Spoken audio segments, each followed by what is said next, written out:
et messieurs, bienvenue dans cette édition de 15 h à la une dans l'actualité.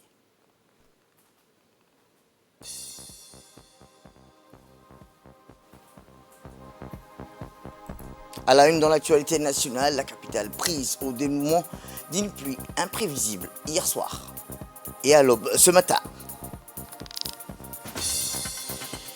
Et enfin, dans l'actualité internationale aux États-Unis, au moins 22 morts, le tireur présumé activement recherché au sud de la Maine. C'était les titres. Merci à Sylvain Rajouni.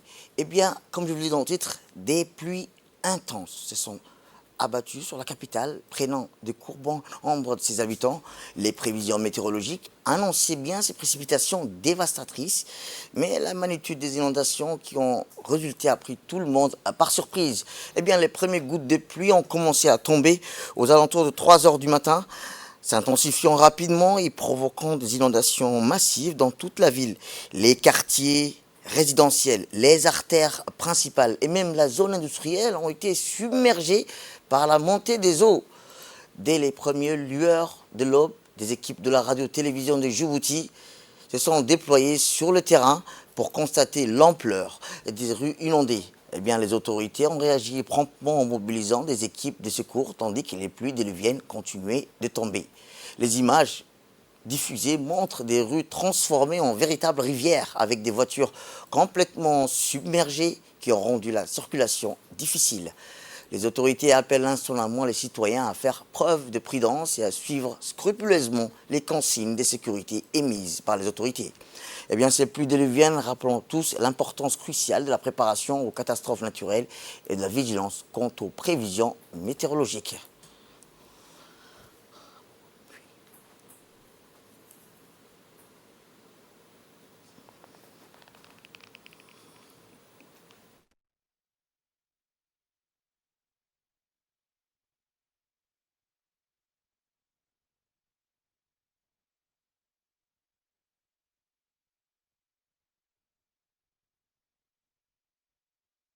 3 h du matin et s'intensifiant rapidement et provoquant des inondations massives dans toute la ville.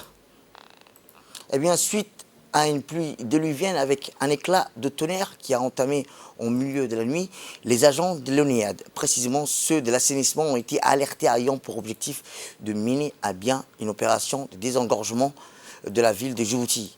L'assainissement a mis en place des équipes, rappelons-le, d'intervention pour le pompage des eaux dans certaines zones très impactées par les inondations. Les principales artères de la capitale comme Gachamale en face de Riyad, Carte 7, Makamukarama, Anguela, à côté du dispensaire d'Anguela, ont fait face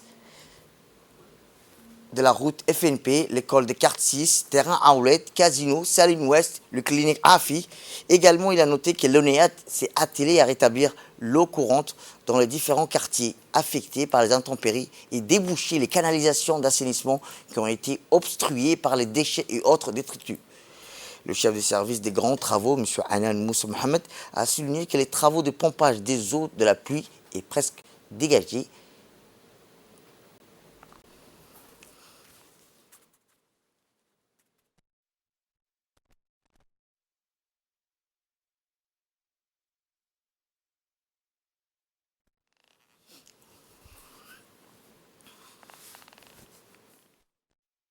Comme prévu par les organes en service, la pluie est tombée constamment depuis 3 h du matin avec une forte intensité. Les artères principales sont inondées, les quartiers aussi. Mais derrière, nos différentes équipes travaillent d'arrache-pied pour soulager la situation.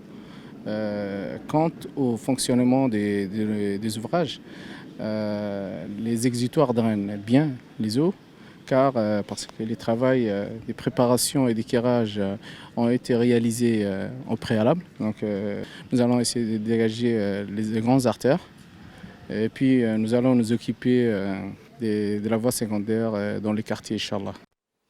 Eh bien, en réponse à ces intempéries qui ont frappé Djibouti et provoqué des inondations dans de nombreuses régions de la ville, le colonel de la protection civile, M. Mahmoud Moussa, a tenu une réunion de concertation cruciale au quartier général de la protection civile. La réunion a réuni le sous-préfet du 1er arrondissement, du 2e arrondissement, le président de la commune de Blaus, le président de la commune de Rasdika, dans le but de coordonner une opération de désengorgement de la ville de Djibouti, suite aux pluies abondantes qui ont débordé sur les routes de la ville.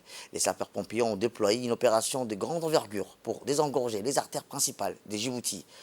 11 grands moteurs pompes ont été déployés dans la capitale pour cibler les zones les plus touchées, parmi lesquelles nous pouvons citer l'école de Gachamale en face de Riyad, quartier 7, Makamukarama, Anguela, à côté du dispensaire, Anguela en face de la route FNP, école quartier 6, terrain Aoulet, casino, Saline Ouest ou la clinique d'Arafi. Et bien après la réunion de coordination, la délégation dirigée par le président de la commune de Blaus et le colonel de la protection civile s'est rendue sur le terrain pour inspecter les différents moteurs à pompe déployés dans les quartiers. L'objectif était simple, constater de visu leur opérationnalisation et leur capacité à gérer les importantes quantités d'eau qui ont envahi les rues. Eh bien, cette opération de désengorgement est un effort concerté visant à atténuer les effets des inondations et à assurer la sécurité des habitants de Djibouti. Les autorités locales et la protection civile travaillent en étroite collaboration pour garantir une réponse rapide, efficace à cette situation météorologique difficile. De ces hommes et de ces femmes qui sont toujours aux côtés des Djiboutiens quand il y a un incendie. Même dans les petites ruelles, dans des endroits impossibles, ils font le maximum. Même quand leur vie est en danger, ils essaient de sauver la population. Et aujourd'hui, donc, il y a eu des réunions en amont, organisées par le ministre de l'Intérieur et le préfet de la ville de Djibouti, avec les sous-préfets, les communes et le ministre de la décentralisation. Tant que nous avons ces hommes et ces femmes engagés, nous n'avons pas peur pour la population. Ils ont déjà été actifs depuis hier même et avant même, et ils ont posté des motopompes, les endroits inondables et inondés. Donc déjà les équipes sont sur place et les moteurs sont sur place.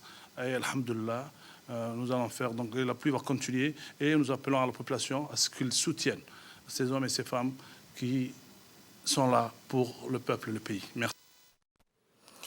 Eh bien, actuellement, la situation météorologique dans la capitale et ses régions de l'intérieur est marquée par un ciel couvert, accompagné des pluies sous forme d'averses, que ce soit au Bok, Tadjoura, Ali Sévier. Ces averses peuvent parfois être modérées à fortes, particulier le long des zones côtières dans le nord.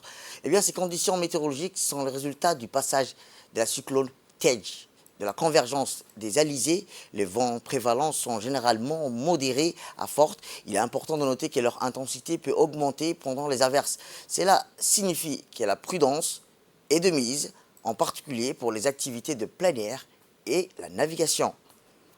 Par conséquent, la mer pourrait devenir agitée. En raison de ces conditions météorologiques, les autorités locales et les experts en météo conseillent vivement à la population de prendre des mesures de précaution en raison de ces prévisions météorologiques. Il est également pertinent de rappeler que le cyclone Tej a récemment évolué d'une tempête cyclonique en une dépression alors qu'elle s'est déplacée en direction du Yémen au cours des dernières 24 heures. Cette transformation suscite des inquiétudes quant à son impact sur la région côtière de Djibouti en raison du déplacement des résidus du cyclone vers les côtes djiboutiennes.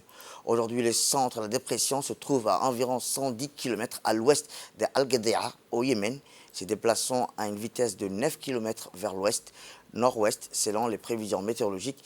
Il est très probable que la dépression s'affaiblisse davantage au cours des prochaines 6 heures pour se transformer en une zone de basse pression bien définie. Eh bien, nous restons toujours dans le domaine des catastrophes naturelles. Cette fois-ci, on change de thème. On parlera de séisme. Le golfe de Tadjoura a été aujourd'hui le théâtre d'un séisme modéré de magnitude 4,6 sur l'échelle de Richter, enregistré par l'Observatoire géophysique d'Arta. Eh bien, le séisme a été de nature volcano-tectonique et les résidents de Djibouti-Ville ont ressenti ces secousses significatives. L'épicentre de cette secousse a été localisée à environ 20 km au nord de Djibouti, ville avec une profondeur de 6 km, plaçant le point de départ à une distance hypocentrale d'environ 21 km de la ville. Cette proximité a amplifié l'intensité macrosismique, atteignant une échelle de 5 à 6 dans les zones les plus proches de l'épicentre, ce qui a conduit à une sensation largement ressentie par les habitants de la région. Eh bien, les autorités locales chargées de la gestion sont sur le qui-vif sur évaluer tout éventuel impact sur les infrastructures et la sécurité publique. Les secousses sismiques sont un rappel de l'importance de la préparation et la sensibilisation tel un événement dans les régions exposées aux risques sismiques. Les autorités continuent de surveiller la situation de près pour garantir la sécurité et le bien-être des résidents de Djibouti-Ville et des régions environnantes. Autre actualité dans ce 15 heures, c'est aussi sous le haut patronage du Premier ministre, M. Abdelkader Kamel Mohamed, a eu lieu ce matin au Kempinski Palace le lancement de la première plateforme de crowdfunding qui aura pour vocation de financer des PME, des start-up opérant à Djibouti, organisé par le Fonds souverain de Djibouti. Eh bien, le Fonds souverain de Djibouti, instrument de développement par l'investissement, lance la première société crowdfunding du pays, Inclufing, et a vu la participation des membres du gouvernement, des parlementaires du corps diplomatique, des personnalités connues, de la société civile, des femmes et d'hommes d'affaires, rappelant que des représentants du secteur bancaire, des experts du crowdfunding, des investisseurs et des jeunes entrepreneurs qui ont pris l'initiative de créer leur entreprise. Le crowdfunding est un mécanisme de financement digital innovant qui permet de solliciter les ressources financières des particularités et d'institutions complémentaires, celles offertes par les banques principales.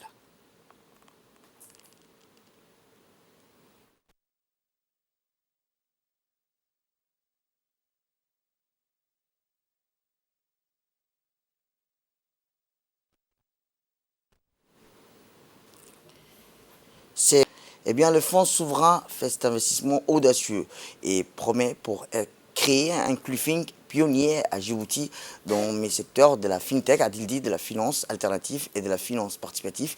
Il contribue ainsi au développement de l'économie digitale de Djibouti, l'un des objectifs principaux de la vision 2035. Excellence, Monsieur le Premier ministre. C'est un grand honneur et un immense privilège pour les cadres du Fonds souverain et pour moi-même que de vous voir parmi nous pour présider cette cérémonie de lancement de la plateforme de crowdfunding Inclufin, le premier projet à démarrer par le FSD. Votre présence est pour nous un signe d'attachement à l'institution qui a été missionnée pour prendre activement part au processus de développement du pays. L'occasion m'est ainsi offerte pour vous exprimer toute notre gratitude et notre respect pour cet engagement. Et nos remerciements à son Excellence, Monsieur le Président de la République, Monsieur Ismail Omar Guelleh, nos remerciements pour sa vision et leadership, ainsi que son gouvernement, pour avoir créé le Fonds souverain de Djibouti, pour y avoir cru. Excellence, Monsieur le Premier ministre, aujourd'hui, avec le lancement de la première plateforme de crowdfunding de Djibouti, Inclufin, inclus, c'est pour inclusion, et fin, c'est pour financière. Donc c'est Inclufin, inclusion financière. C'est un peu ça le branding qu'on a fait.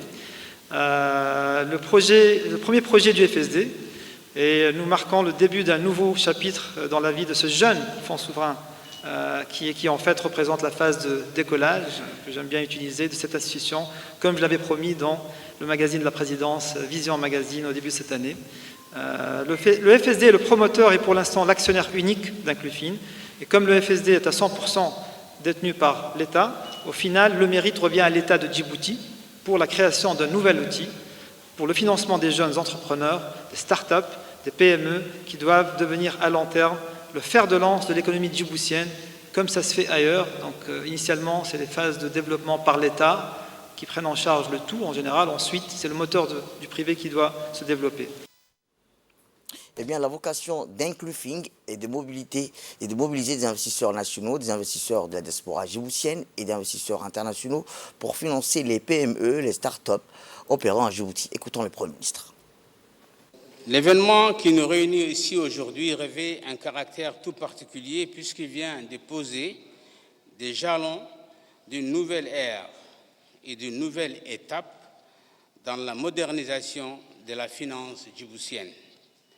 En effet, en procédant au lancement de la première plateforme de crowdfunding Inclufin, comme méthode de financement mobilisant un large public, à travers des plateformes en ligne, le gouvernement de Djibouti, sous la houlette de son Excellence le Président de la République, se veut donner une nouvelle impulsion pour catalyser l'innovation, l'économie numérique, soutenir nos entrepreneurs talentueux et créer de nouvelles opportunités pour la population djiboutienne. Cette initiative pionnière, portée par le Fonds souverain de Djibouti, bras armé financier de l'État, dont nous savons l'importance de son engagement pour la promotion de notre secteur financier, aura, j'en suis persuadé, un impact positif sur notre développement durable, celui de notre jeunesse. Je tiens d'ailleurs à saisir cette occasion pour féliciter le directeur général de Jeune Institution, à savoir M. Slim Friani. Et je tiens juste à rappeler ici que ce terme de crowdfunding, avec son nouveau concept, constitue une nouvelle opportunité promoteuse pour les PME et start-up de Djibouti, parce que complémentaire au système bancaire et offrant à nos jeunes entrepreneurs la possibilité de s'adresser directement à un large public, qu'il s'agisse des résidents locaux ou des membres de la diaspora djiboutienne. À l'ère de la FinTech, la révolution numérique a profondément transformé les mécanismes de financement, permettant désormais une connexion directe entre les individus à la recherche de financement et ceux disposant des ressources financières, le tout grâce à des plateformes dédiées comme le crowdfunding qui ne cesse de s'affirmer comme l'une des méthodes privilégiées par les individus pour lever des fonds en faveur de causes, de projets ou d'événements. Au-delà de la collecte de fonds et de son impact sur la promotion de l'entrepreneuriat, la mise en valeur des talents de nos jeunes qui sont aujourd'hui pleinement immergés dans l'ère numérique, connectés et prêts à tirer parti des opportunités offertes par la technologie, je tiens à souligner l'impact de cette plateforme Inclufin sur notre société, notre système financier et les avantages que notre population en retirera. Eh bien, en direction l'Angola, où le président de l'Assemblée nationale, M. Dileta Mohamed Dileta, à la tête d'une délégation parlementaire, participe aux travaux de la 147e Assemblée de l'Union interparlementaire et ses réunions connexes prévues à Luanda du 23 au 27 octobre prochain. Eh bien, l'Union interparlementaire et l'Organisation mondiale des parlements nationaux promet une gouvernance des institutions et des valeurs démocratiques des concerts avec les parlements et parlementaires afin de faire ressortir et de répondre aux besoins et aspirations des citoyens. Elle œuvre pour la paix, la démocratie, les droits de l'homme, l'égalité des sexes, l'autonomisation des jeunes, l'action climatique et le développement durable grâce au dialogue politique, la coopération et l'action parlementaire. Eh bien, lors des travaux de cette assemblée, l'Union parlementaire, les participants débattront d'un thème général qui est l'action parlementaire pour la paix, la justice, des institutions efficaces. Les travaux seront conclus par l'adoption d'un document final sur le thème du débat général. Eh bien, les membres de la délégation de Djibouti participent également à plusieurs réunions connexes de premier plan, comme le Forum des femmes parlementaires ou le Forum des jeunes parlementaires. L'élection du nouveau président de l'Union interparlementaire est l'événement phare de cette 147e Assemblée. En effet, les membres sont appelés à élire un nouveau président pour la période 2024-2026. Le président élu sera forcément une présidente africaine puisque 4 candidats africains sont en course pour le poste, à savoir les candidats du Sénégal, du Malawi, de la Tanzanie, de la Somalie. Et en marge de l'Assemblée, une réunion a eu lieu entre le président de l'Assemblée nationale de Djibouti, M. Dileta Mohamed Dileta, et le secrétaire général de l'Union interparlementaire, M. Martin Chougang.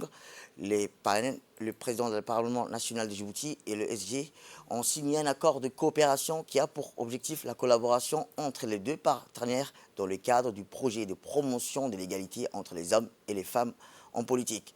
La délégation djiboutienne comprend également les députés Nim Abdulhan, Elmi Mhabé Hassan Guidi et Abdallah Roufa, ainsi que le directeur du cabinet Idriss Oulay et le responsable du protocole Mohamed Daoud.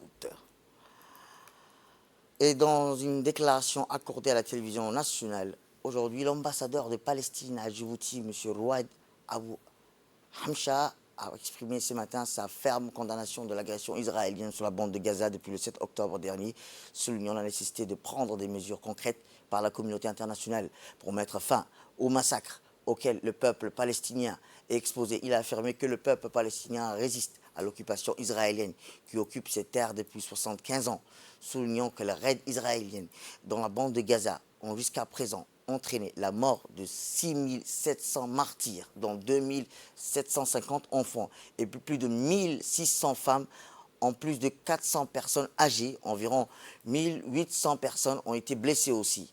Le diplomate palestinien a également attiré l'attention sur le fait que l'agression israélienne contre la bande de Gaza a provoqué la destruction d'infrastructures alors que plus de 14 000 maisons se sont effondrées. 180 écoles ont été bombardées. 12 hôpitaux étaient hors de service. Toujours dans le cadre de ces déclarations, l'ambassadeur de Palestine à Djibouti a salué la position de Djibouti en faveur de la cause palestinienne, soulignant que la République de Djibouti était l'un des premiers pays arabes à condamner les attaques israéliennes contre le peuple palestinien et le ciblage des établissements de santé. Il a exprimé ses remerciements et sa gratitude aux dirigeants et au peuple djiboutien dirigé par le président de la République, son Excellence Ismaël Omar Guelleh, pour leur soutien à la cause palestinienne, en particulier au niveau de la Ligue arabe. Enfin, l'ambassadeur palestinien a réaffirmé la nécessité de surmonter l'ère de 2 poids, 2 mesures, exprimant son appréciation à ce que les peuples palestiniens obtiennent ces droits légitimes au premier rang, desquels le droit de l'autodétermination, en particulier la création d'un État palestinien avec Al-Quds, Al-Sharif comme capitale. Autre actualité, dans ce 15 heures, c'est aussi dans le cadre du lancement du projet Tax for SDG, une réunion de prise de contact a eu lieu à la Chambre de commerce de Djibouti entre l'équipe, la Direction générale des impôts et le PNUD en charge de l'exécution du projet Tax Djibouti visant à adopter la fiscalité djiboutienne aux objectifs de développement et le secteur privé. La Chambre de commerce de Djibouti et la Confédération nationale des employeurs de Djibouti à la salle de réunion de la Chambre de commerce. Présidée par la secrétaire générale de la Chambre de commerce, Hiba Osman Ahmed, cette réunion a vu la participation d'Ernesto Mayo, représentant résident adjoint du PNUD, de M. Mahmoud Moussa Roble, directeur général des impôts, de M. Abdel Fattah Moussa Arré, coordinateur fiscal national du projet. Ont également participé à cette réunion le secrétaire général de la DGA, de la NPI, le président des ordres, des experts comptables de Djibouti, le responsable de la formation du CLE. Ces projets visent entre autres à la mobilisation des ressources internes et à l'espace budgétaire du pays, la réduction de la pauvreté, des inégalités, la promotion de l'emploi, la croissance économique, la transition énergétique, l'amélioration de la santé et l'éducation. Tout au long de ce projet Tax, une approche inclusive et participative avec un dialogue constant avec les parties prenantes sera adoptée. Enfin, des échanges nourris ont eu lieu entre les participants sur les composants du projet. M. Ernesto Mao, représentant résident adjoint du PNUD, s'est réjoui d'avoir participé à cette réunion consacrée au projet Tax. Au cours de cette évaluation, il est devenu évident que la mobilisation des ressources nationales, en particulier la génération de recettes fiscales, est et demeurera un moyen crucial pour financer le développement de Djibouti. En outre, la politique fiscale revêt une grande importance, non seulement pour la génération de revenus fiscaux en vue de financer le développement, mais aussi pour influencer le comportement des consommateurs et des producteurs dans l'intérêt des objectifs du développement. Nous envisageons de mener une campagne sur la transparence fiscale et le civisme fiscal, comme discuté avec le ministère du Budget. Tout au long de ce projet sur la fiscalité, une approche inclusive et participative avec un dialogue constant avec toutes les parties prenantes sera adoptée. En conclusion, nous sommes impatients de discuter des composants de ces projets et de la manière dont nous pouvons continuer à travailler en partenariat avec vos institutions respectives et l'impliquer dans ce travail crucial. Eh bien, le directeur général des impôts, M. Mahmoud Moussa Roble, a rappelé qu'ils se sont réjouis de co-présider cette réunion qui a une importance cruciale, capitale dans le développement de la fiscalité. Nous écoutons la secrétaire générale de la Chambre de commerce et le directeur général des impôts. Est à la fois le contributeur majeur et le bénéficiaire essentiel de la politique fiscale. Nous comprenons la nécessité d'une politique fiscale robuste, capable de soutenir les besoins croissants en investissement public et d'assurer la stabilité macroéconomique. Cependant, pour que le secteur privé prospère et continue d'être un moteur de croissance pour Djibouti, Nous avons également besoin d'un environnement fiscal prévisible, équitable et compétitif. La simplification de la fiscalité est essentielle. Les entreprises font souvent face à la complexité et à l'ambiguïté des dispositions fiscales. Une simplification contribuerait non seulement à une meilleure conformité, mais aussi à stimuler la création d'entreprises et l'investissement. La crise financière de 2008 et la pandémie récente du Covid-19 ont provoqué une récession de portée planétaire, certes, mais ont démontré la fragilité des économies des pays en développement, et plus particulièrement de l'Afrique. Et il incombe à la République de Djibouti, à l'instar des autres pays en développement, de compter sur leurs propres moyens en s'attelant à entreprendre des démarches qui s'inscrivent dans une optique de mobilisation de ressources internes. Il m'incombe, en ma qualité de directeur général de ce département, à entreprendre toutes les démarches nécessaires pour stimuler à la fois le volet déclaratif et le volet contrôle. Le projet Task Force SDGs, qui fait l'objet de notre rencontre aujourd'hui, s'inscrit pleinement dans l'alignement des objectifs de développement durable qui permettent de mesurer le maintien d'une croissance économique d'un pays par le biais d'une contribution minimale de l'ordre de 18% des recettes internes au PIB. Je souhaite que les actions entreprises dans le cadre de ce projet, certes, permettront de réduire les inégalités, tout en améliorant la santé et l'éducation, mais aussi assurant une promotion de l'emploi et la transition énergétique, et permettront par ricochet à la direction que j'ai en charge et aux autres départements qui interviennent dans la collecte des recettes à mobiliser plus de ressources. Écoutons pour plus de détails M. Al-Fatah Moussa Aré. Nous reviendrons dans les prochaines éditions. Autre actualité dans ce 15h, c'est aussi un camion remorque éthiopien transportant un conteneur de 40 pieds provenant de la capitale vers la direction de l'Éthiopie s'est renversé sur la route numéro 1, notamment au virage d'une montée de Ouéa. Ainsi, la grue de l'escadron de la sécurité routière s'est déplacée vers la localité de Ouéa, plus précisément à la montée située juste à l'entrée du village de Ouéa, pour soulever en vue d'un camion semi-remorque éthiopien qui s'est renversé au bord de la chaussée. La cause exacte de son renversement est non négociée du virage, car le poids de son conteneur de 40 pieds avec son accès de vitesse a entraîné le déséquilibre de ce camion qui a fini par chuter sur le flanc droit. Pendant l'opération de la grue, la circulation routière a été complètement bloquée dans les deux sens et les trafics routiers ont été déviés sur la piste de déviation afin d'éviter la commission d'autres accidents. Le camion semi-remorque et son conteneur de 40 pieds ont été dégagés du chaussée rapidement et la circulation est rétablie à la norme grâce à la gendarmerie. Direction le sud du pays où une mission conjointe de l'ambassade du Japon et de l'Organisation des Nations Unies pour l'alimentation et la culture, plus connu sous son nom sigle FAO, s'est rendue à Ali Sebier lundi dernier, composé d'un conseiller Oshima Kuyuku chargé des affaires économiques, tous les deux appartenant à l'ambassade nippone, et la chargée du bureau du FAO à Djibouti, Mme Rika Monri, se sont entretenus avec le préfet de la région, Abdelmalik Mohamed Outa, et sa préfète adjointe, le président du conseil régional, Sharmak Hassan Aleh, en présence du directeur régional du ministère de la Culture, de l'Élevage, de la Mer, chargé des ressources halieutiques, M. Mahdi Al-Roblé, pour faire part de l'objet de leur visite. Un déplacement qui consiste à remettre un don d'aliments pour les bétails appelés des cubes de pâturage, à un transfert d'enveloppe monétaire. À cet effet, les visiteurs accompagnés du président de l'instance régionale de la décentralisation, Sharmak Hassan Aleh, et la préfète adjointe et du directeur régional du ministère de la Culture se sont rendus à la zone brousse appelée Gorgolo 6 au Grand Bara, non éloigné de Doudou Alalé. Ce programme d'assistance fourni aux populations des zones de brousse s'inscrit dans le cadre d'un projet financé par le gouvernement du pays du Soleil Levant, avec un montant de financement s'élevant à hauteur de 2 millions de dollars. Ces projets visent à atténuer l'impact d'une sécheresse sévère qui affecte la Corne d'Afrique, touchant la vie des populations pastorales et agro-pastorales vivant à Djibouti et au Kenya et au Ouganda. En République de Djibouti, par le biais de ce projet, un total de 10 200 personnes vivant dans le secteur de brousse pourraient bénéficier de l'offre de l'alimentation pour leur bétail. Sur place, des membres des familles nomades bénéficiaires ont été outillés sur le moyen d'utilisation et le stockage des cubes de pâturage. Arrivés à cet endroit, ils ont été accueillis par les habitants en train d'abreuver leur cheptel. Par jour. C'est là qu'on a lait qui peut augmenter d'une telle façon que chaque membre de la famille peut avoir un verre de lait par jour et peut même avoir encore de lait jusqu'à 1,5 litre de lait qu'on peut vendre par jour. C'est là qu'on essaye d'obtenir comme résultat.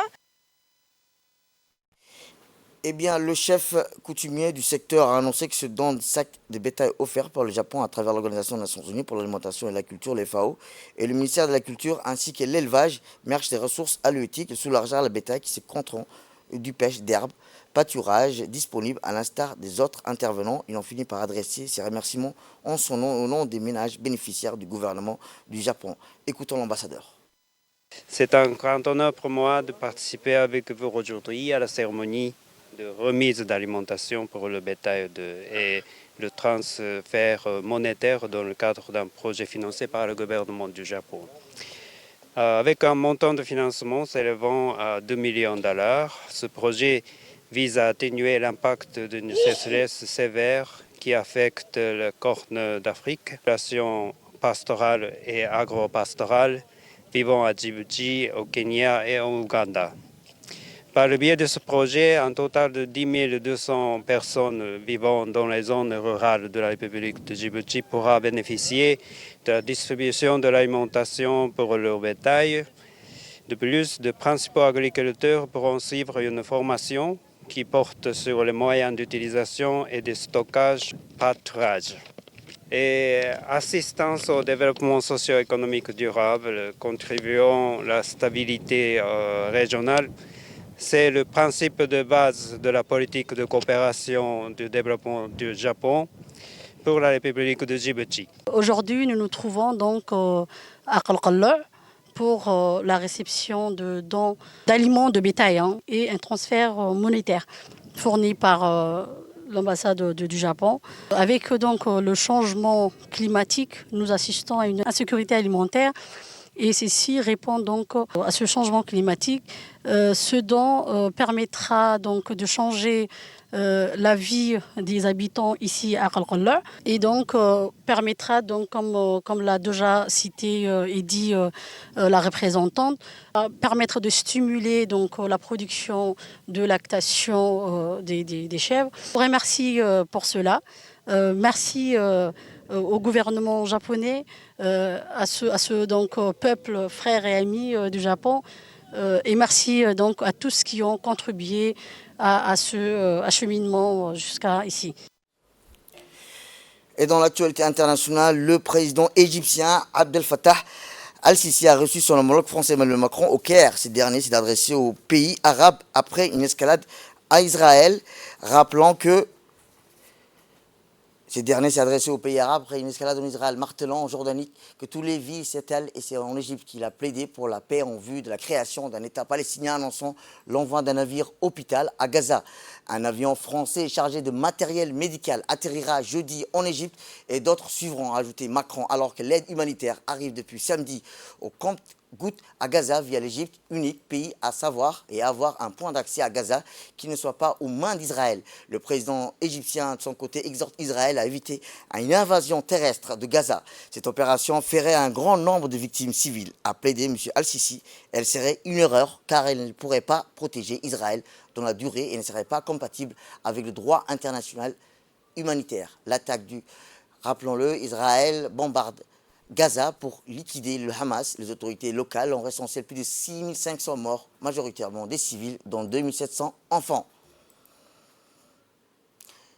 Et dans l'actualité internationale, je vous dis dans le titre, un tireur a ouvert le feu hier soir dans la salle de bowling, un bar-restaurant d'une ville au nord-est des États-Unis, faisant au moins 22 morts et plus d'une cinquantaine de blessés. Selon les autorités qui ont diffusé les photos d'un homme activement recherché.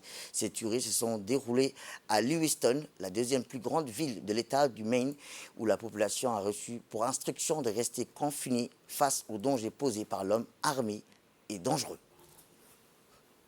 C'est tout pour cette édition. Merci à vous de nous avoir suivis. Restez avec nous pour la suite de nos programmes télévisés et bon week-end à vous.